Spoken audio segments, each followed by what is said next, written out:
For today's grammar lesson, we're going to talk about subject pronouns and the verb ser in Spanish.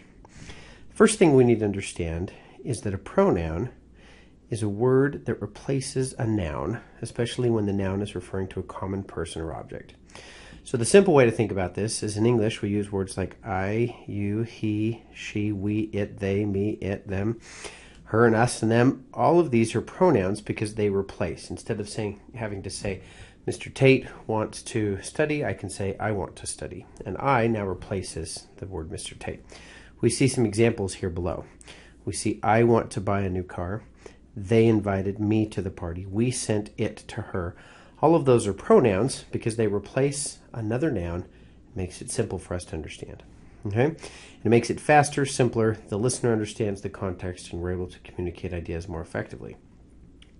Here are a list of what we call subject pronouns. Now, subject pronouns begin the sentence, usually, and they do the action in the sentence. So in English, we have I. In Spanish, yo. You. In Spanish, we have a difference. I'll explain these in a minute between tú and usted, both of which refer to you. Él, ella. Notice that we don't use a subject pronoun for it. For example, in this sentence, it's raining or it costs. We just leave it blank in Spanish. For we, nosotros or nosotras, which I'll explain in a minute, vosotros, vosotras, ustedes, and then ellos or ellas to say they. Now, this list of pronouns you need to memorize. You need to have these down pat because these are some of the most important words you'll use as you begin to form sentences in Spanish. I told you I'd explain a little bit about tú and usted. In Spanish, we have two ways, actually more than two ways, but two basic ways of saying you. Tú is when you're talking to, and here's the best way to think about this, your friend or someone of your same age or younger. So if you're talking to a peer at school, if you're talking to a child on the street, if you're talking to someone your age that you've just barely met, you're going to use the word tú. That's an informal way. We used to use this in English as the word thou, but we don't use it in modern English very often. Usted is a respectful term. This is the abbreviation UD there. So you'll sometimes see UD and you'll sometimes see usted. When you're talking to an adult, a professional, a teacher, a principal, someone that's working at the store, anyone that requires extra respect or formality, we're going to use usted. Now, there's a plural form of tú, but it's only used in parts of Spain, and that's the word vosotros, okay, or vosotras.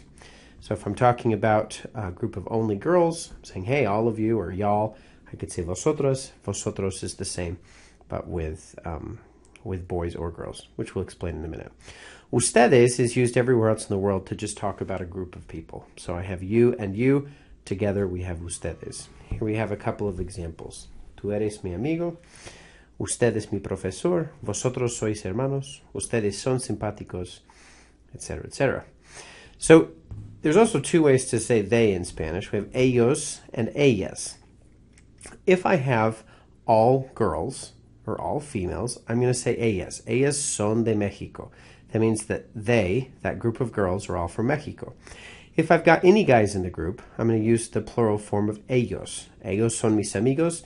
This means they, which could be all boys or boys and girls, are my friends. Same rules apply when we're talking about nosotros and vosotros. There is a female form, nosotras and vosotras, which you can use to say we or y'all in Spain. So we're going to talk for a minute about the concept of conjugation. Conjugation is when you change a verb from the infinitive form, so we're going to see in a second the infinitive form of ser, which is to be. We call this the infinitive. And we change it to represent who is doing the action. Think about it in English. When we have the verb to be, we don't say I be, you be, he be, we be, they be. We say I am, you are, he is, it is, we are, they are. So this is called conjugation. And there are 6 forms. Oftentimes we draw a little graph like this. And over here we have the first person, the second person, and the third person. And then we have singular forms and plural forms. And you're going to see these. Every verb has 6 different forms for each tense. And they're usually commonly related. And so it's not that hard to come up with the right answer. Let's look at our first verb, ser. Ser means to be. And so in the form of to be, we're going to have yo soy, that means I am. Tú eres, that means you are. Ustedes, that's another way of saying you are, but formal. Él es, that means he is.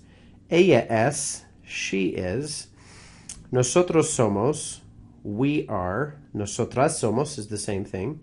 Vosotros sois is like saying y'all are. Ustedes son is you are, but where there's a plural group.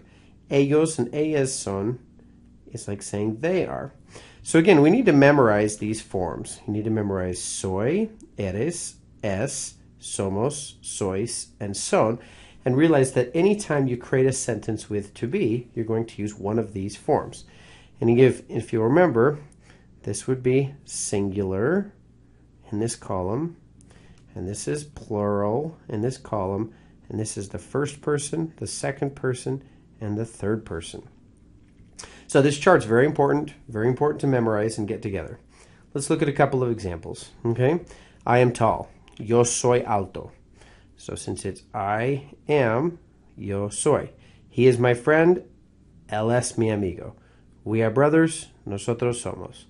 They are from Spain. Ellos son de España, etcétera, etcétera. Tú eres bonita. Ellas son inteligentes. Ustedes o vosotros son o sois estudiantes. Usted es guapo. Mi madre es médica. So for each form of to be, we can see that the verb changes slightly to show us who is or who is being. All right, off to the practice quiz. If you have any questions, certainly email me or go back and rewatch this presentation as you take your quiz. Adios.